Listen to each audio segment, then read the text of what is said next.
قال وما علمی بما كانوا يعملون. نوح نے کہا میں کیا جانوں کہ ان کے عمل کیسے ہیں. ان حسابهم الا على ربی لو تشعرون.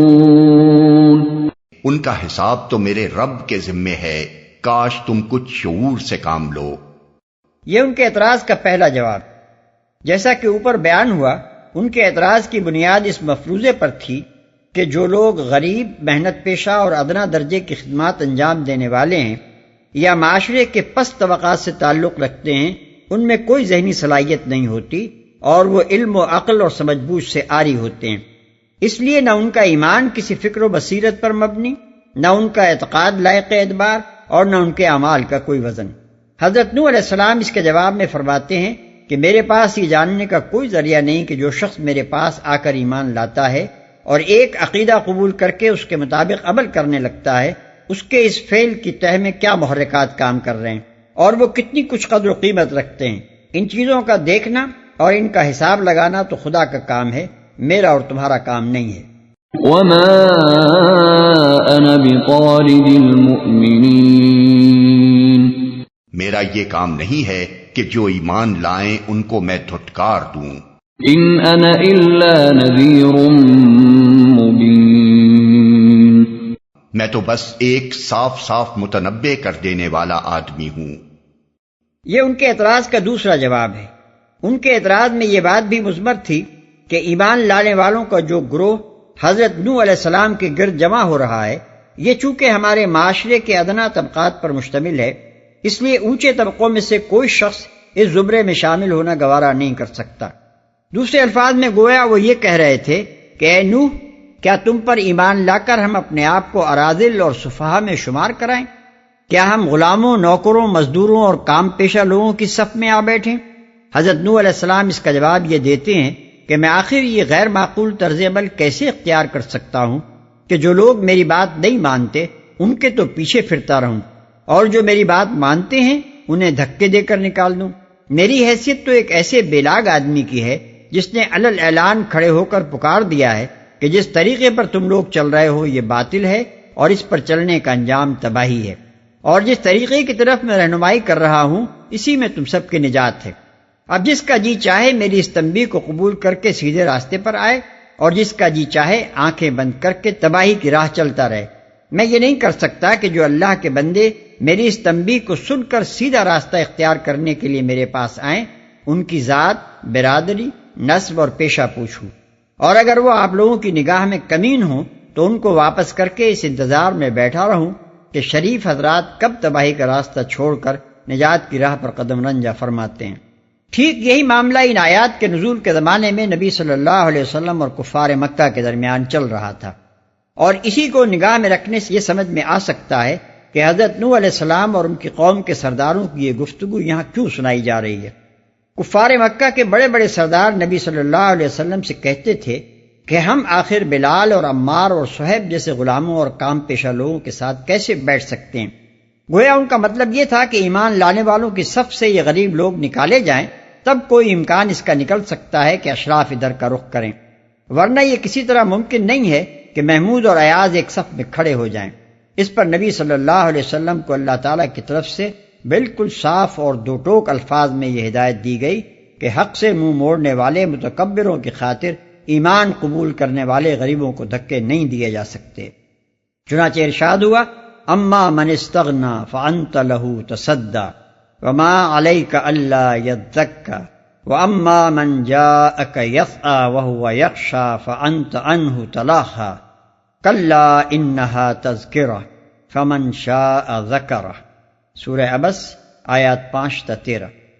یعنی اے محمد صلی اللہ علیہ وسلم، جس نے بے نیازی برتی تم اس کے پیچھے پڑتے ہو، حالانکہ اگر وہ نہ سدھرے تو تم پر اس کی کیا ذمہ داری ہے، اور جو تمہارے پاس دوڑا آتا ہے اس حال میں کہ وہ اللہ سے ڈر رہا ہے تم اس سے بے رخی برتتے ہو؟ ہرگز نہیں، یہ تو ایک نصیحت ہے، جس کا جی چاہے اسے قبول کرے. مزید ارشاد ہوتا ہے وَلَا تَطْرُدِ الَّذِينَ يَدْعُونَ رَبَّهُمْ بِالْغَدَاةِ وَالْعَشِيِّ يُرِيدُونَ وَجْهَهُ مَا عَلَيْكَ مِنْ حِسَابِهِمْ مِنْ شَيْءٍ وَمَا مِنْ حِسَابِكَ عَلَيْهِمْ مِنْ شَيْءٍ فَتَطْرُدَهُمْ فتكون من الظالمين وكذلك فتنا بعضهم ببعض ليقولوا أهؤلاء من الله عليهم من بيننا أليس الله بأعلم بالشاكرين، سورہ انعام آیت 52۔ یعنی نہ دور پھینکو ان لوگوں کو جو شب و روز اپنے رب کو پکارتے ہیں محض اس کی خوشنودی کی خاطر، ان کا کوئی حساب تمہارے ذمے نہیں اور تمہارا کوئی حساب ان کے ذمے نہیں، اس پر بھی اگر تم انہیں دور پھینکو گے تو ظالموں میں شمار ہوگے۔ ہم نے تو اس طرح ان لوگوں میں سے بعض کو بعض کے ذریعے آزمائش میں ڈال دیا ہے تاکہ وہ کہیں کیا ہمارے درمیان بس یہی لوگ رہ گئے تھے جن پر اللہ کا فضل و کرم ہوا؟ ہاں، کیا اللہ اپنے شاکر بندوں کو ان سے زیادہ نہیں جانتا؟ قالوا لئن لم تنته يا نوح لتكونن من المرجومين۔ انہوں نے کہا اے نوح اگر تو باز نہ آیا تو پھٹکارے ہوئے لوگوں میں شامل ہو کر رہے گا۔ اصل الفاظ ہیں لتکونن من المرجومین، اس کے دو معنی ہو سکتے ہیں، ایک یہ کہ تم کو رجم کیا جائے گا یعنی پتھر مار مار کر ہلاک کر دیا جائے گا، دوسرے معنی یہ ہو سکتے ہیں کہ تم پر ہر طرف سے گالیوں کی بچھاڑ کی جائے گی، جہاں جاؤ گے دھتکارے اور پھٹکارے جاؤ گے۔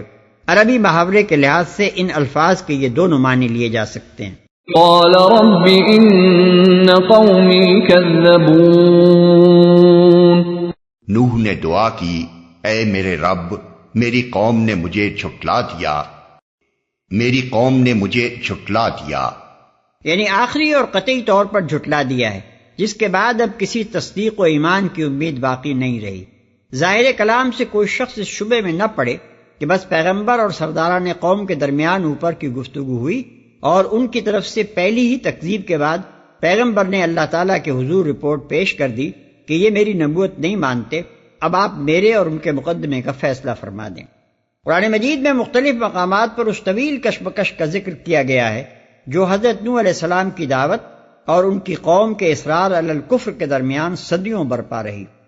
سورہ عنکبوت میں بتایا گیا ہے کہ اس کشمکش کا زمانہ 950 برس تک ممتد رہا ہے۔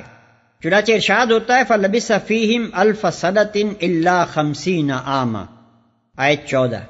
حضرت نوح علیہ السلام نے اس زمانے میں پشت در پشت ان کے اجتماعی طرز عمل کو دیکھ کر نہ صرف یہ اندازہ فرما لیا کہ ان کے اندر قبول حق کی کوئی صلاحیت باقی نہیں رہی ہے، بلکہ یہ رائے بھی قائم کر لی کہ آئندہ ان کی نسلوں سے بھی نیک اور ایماندار آدمیوں کے اٹھنے کی توقع نہیں ہے۔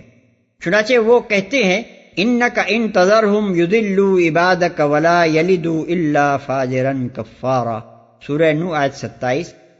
یعنی اے رب اگر تو نے انہیں چھوڑ دیا تو یہ تیرے بندوں کو گمراہ کریں گے اور ان کی نسل سے جو بھی پیدا ہوگا فاجر اور سخت منکر حق ہوگا۔ خود اللہ تعالیٰ نے بھی حضرت نوح علیہ السلام کی اس رائے کو درست قرار دیا اور اپنے علم کامل و شامل کے بنا پر فرمایا لَن يُؤْمِنَ مِن قَوْمِكَ إِلَّا مَن قَدْ آمَنَ فَلَا تَبْتَئِسْ بِمَا كَانُوا يَفْعَلُونَ، سورہ ہود آیت 36۔ تیری قوم میں سے جو ایمان لا چکے بس وہ لا چکے، اب کوئی ایمان لانے والا نہیں ہے، لہذا اب ان کے کرتوتوں پر غم کھانا چھوڑ دے۔ فافتح بيني وبينهم فتحا ونجني ومن معي من المؤمنين۔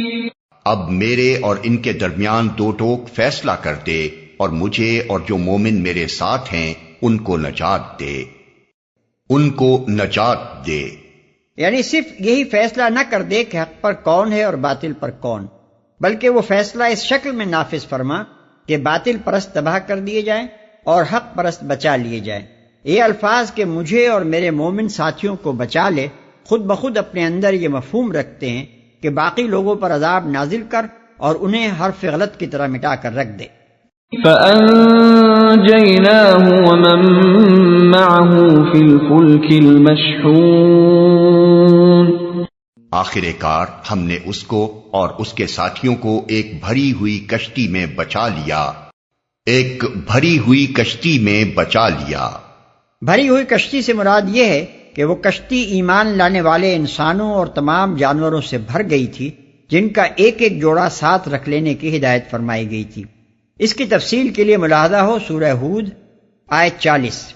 ثم أغرقنا بعد الباقين اور اس کے بعد باقی لوگوں کو غرق کر دیا۔ إن في ذلك لآية وما كان أكثرهم مؤمنين یقیناً اس میں ایک نشانی ہے مگر ان میں سے اکثر لوگ ماننے والے نہیں۔ وَإِنَّ رَبَّكَ لَهُوَ الْعَزِيزُ الرَّحِيمُ اور حقیقت یہ ہے کہ تیرا رب زبردست بھی ہے اور رحیم بھی۔